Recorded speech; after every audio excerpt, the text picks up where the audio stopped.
Hey guys, welcome to my channel. This is the Independent Woman's Guide channel. This is the channel that focuses on women being a big effing deal because I do believe as women, we are certainly that, and we have to hold on to that with everything in us so that we do not forsake our independence, our path and purpose in life, and that we are able to navigate our lives more efficiently. So, welcome to this channel. So, today I want to kick off and we're going to talk about violence and as it pertains to men and violence against women. Now, this is a topic that I share about often on my social media when I am on social media. Because I actually believe that we're not talking about men and violence enough, and as it pertains to women. I think that our society, as things have gotten worse with men and violence, we have kind of just decided that we're just going to sweep things under the rug and we're not going to deal with it. And thankfully, we have other platforms like TikTok and places like that where things are not so censored and people are sharing about what is happening with men and their violent, not even just violent tendencies, but their violence against women. And so today I want to broach that topic. As I have shared, this is one of my newer coming out videos. This is a new channel. So thank you guys for being here. Definitely subscribe, comment, like, share, do all of those things. Because we will be opening up some controversial topics as they pertain to women. And so my name is Miriam again, and I am a 30-year social service worker, and I have been in every facet of society where there is trauma happening, whether it's working with in an institution, male institution, as a parole officer, whether it's working with intact families in the community to help keep children safe and in the home. I was also an investigator of child abuse and neglect, did a number of ride alongs with law enforcement, of course, when there is a criminal element. I have worked with the homeless population, direct street outreach. I've worked with the trans and LGBT communities, you name it, and I have done it. And then, of course, I have especially worked with women and children. And I've been that fly on the wall in many homes, have done thousands of home visits and community visits and all of that, helping people to navigate pretty much their life and get back on track. And so today I want to talk about violence. I have written a book. My book is called Be a Pussy. And it's actually a play on the term "don't be a pussy." That's told to men and women, and indicating don't be girly, don't be cowardly, don't be weak. Well, I'm here to tell you that there's nothing weak about the vagina. There's nothing weak about the pussy. And it's high time that as women, we start talking about our own pussies and getting a hold of that, because of what's happening in society, in American culture. There is a war on the pussy. There is a war on the vagina. And a lot of that comes in the form of violence by men, as it is perpetrated against women, and as it pertains to our sexuality and control. And so, again, I do not believe that the media, the news outlets, is covering this enough. It's actually getting worse in several different areas, and I'll certainly put up some statistics there, but everybody have access to information these days. I'm not really big on getting this stamp of approval for this or that and all of that, but you can certainly look up these things on your own. The level of violence have been increasing actually since the 1960s, which was the kickoff of the sexual revolution. And I talk about that in my book too, as to how is it that during a time where women became more quote unquote liberated, and we was pretty much at that point and even since giving it away for free. you know, but subsequently to that, things have actually gotten more out of control and more violent. You would think that since women are freer and more free spirited, they're having more sex freely, that violence, sexual violence, would go down. Um, no. Conversely, it has actually gone up. And so there is a psychology behind that as to why that is happening. And of course, there's several, there's all of these gurus out there. There's the psychologists and all of that, the behaviorists, and all of that, who can give you their take on why that is. Now, my take on it as a 30-year social service worker and dealing with people and dealing with trauma is that I actually believe that the more access that is giving to someone, the more they take it for granted. And so the more they actually think that they have a right to it. And so as women have become more freer and free spirited and open, and we're having more sex and all of that, whether it's with a committed partner in a committed relationship or not, we're doing it. But yet violence against us and sexual violence is not going down. It is going up and it's increasing. And that is because of the access that we are giving to men, and that they think that they're just owed it in a sense.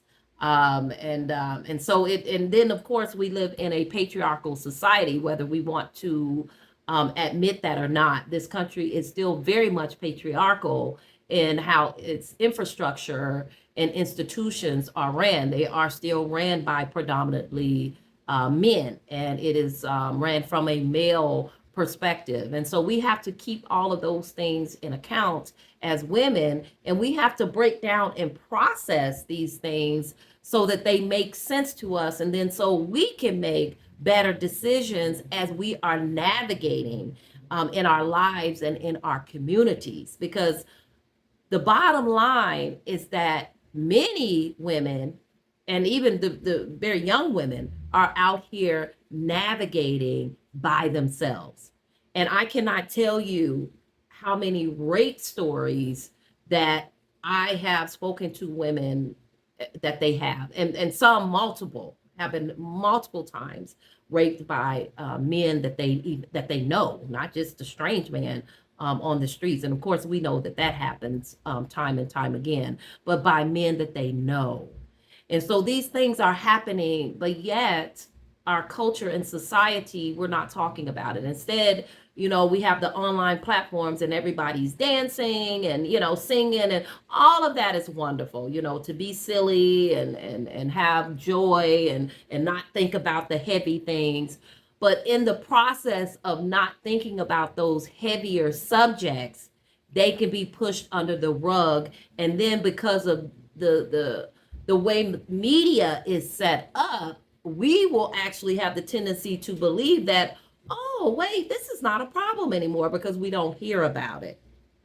Well, again, as a person who is in the throes of social work, and I'm still a social worker in a different capacity than working with a lot of trauma, but I still work with people with trauma as well. Trust me, these things are still very much happening when it comes to violence against women, whether it's rapes, whether it's molestations from the girls on up, whether it's sexual manipulation, whether it's sex trafficking. These things are on the rise. And so as women, we have to stop and say, wait a minute, wait a minute. We first have to educate ourselves in knowing that it does exist and that it's increasing. And then on top of that, we have to figure out how we're going to protect ourselves and our immediate family and our immediate girls around us. Okay. And then we can go out into the community to try to share in whatever capacity, much like what I'm doing here. My capacity is my book. I'm getting that out there. And then, of course, my workshops and different things that I am in progress of developing.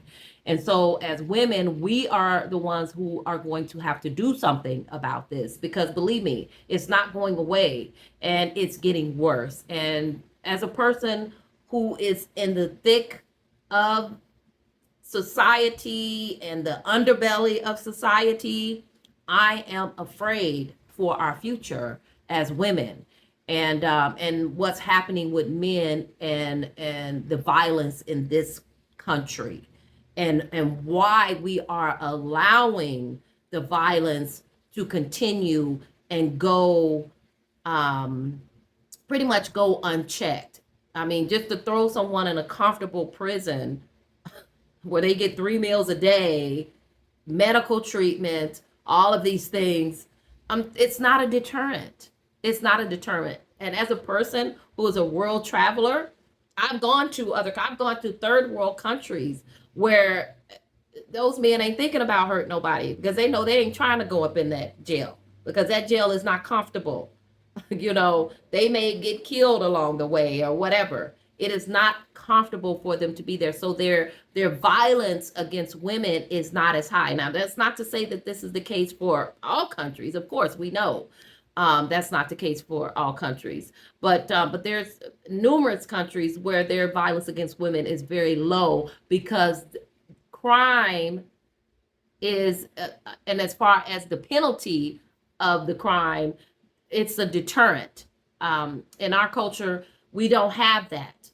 We're not deterring people enough to stop them from doing this. I mean, the United States is one of the number one Western countries that have a serial killer on the loose at any point in time, and it's been going on for a long time, in this country, as well as other Western, and it's typically, serial killers typically are in, Western European countries, with the United States, of course, being in that as well.